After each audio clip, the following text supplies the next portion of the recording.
If you had a little television receiver channel right here next to your eyes, what you're finding, what we're talking about is planes of consciousness or channels on a television set. And most of us, most of the time in this culture, act as if we have a 1 or 2 channel set. We don't have cable. And today we're talking about cable. We're talking about acknowledging all these other channels that are floating around in the room, but we're not picking them up because we don't know how to tune our receiver. That's basically what this is about. So on the first channel, when you look at another human being, you see old, young, dark, light, fat, thin, etc. You see physical body. And if you're obsessed with your physical body, that's what you see when you look in the world, other people's physical bodies. That's the channel you're on. If you flip one channel, then you're in the psychosocial realm. You see power and you see happiness and sadness and neurosis, and it's the therapy channel. It's the social role channel. It's where there are mothers and truck drivers and all lawyers and all the different roles and identities, all the social stuff. And that's all a channel, and that's as the world turns, and it's a never-ending source of fascination. I mean, it just goes on and on and on and on. Most people are happy with channel 2. In channel 1 and 2, about 98% of the people you've ever known are busy with those 2 channels all the time. But now we're talking about something else. We're talking about shifting. Now you shift one more channel, and there's a little in-between one, which is called, it's like the astral plane.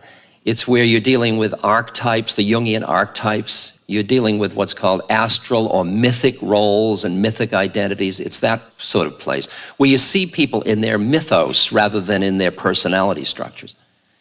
And you look at me and you say, he's an Aries, I just knew it. You know, it's a Sagittarius and Leos, and you see there's 12 of us in various permutations. If you flip to the next channel, you go behind all those individual differences and you just see another soul just like you that has all that packaging that's different than you, but is just another being just like you.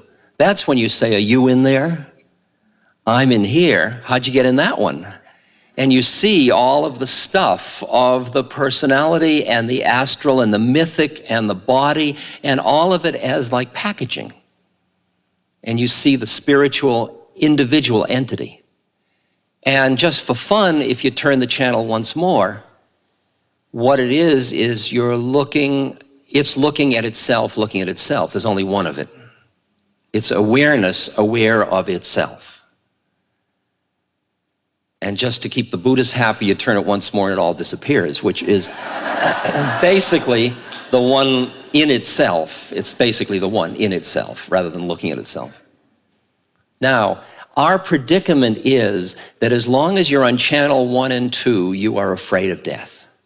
Until you are rooted in these other levels of reality, that gives you a perspective about death that allows you to see death as a transformation of things which change. You can intellectually know from channel 1 and 2 that after all it's all nature and we are going to die, but that doesn't dissipate the fear. The fear comes from a gut intuitive knowing that comes from acknowledging these other parts of your being. And I say acknowledging. It's not learning them as if you're getting them from outside. It's acknowledging them from within yourself. And almost everybody has information about these all the time, but everybody's busy not having it. When you're too busy in channel 1 and 2, you treat information from these other channels as if it's error in the system. It's static. I can't bring in the channel clearly.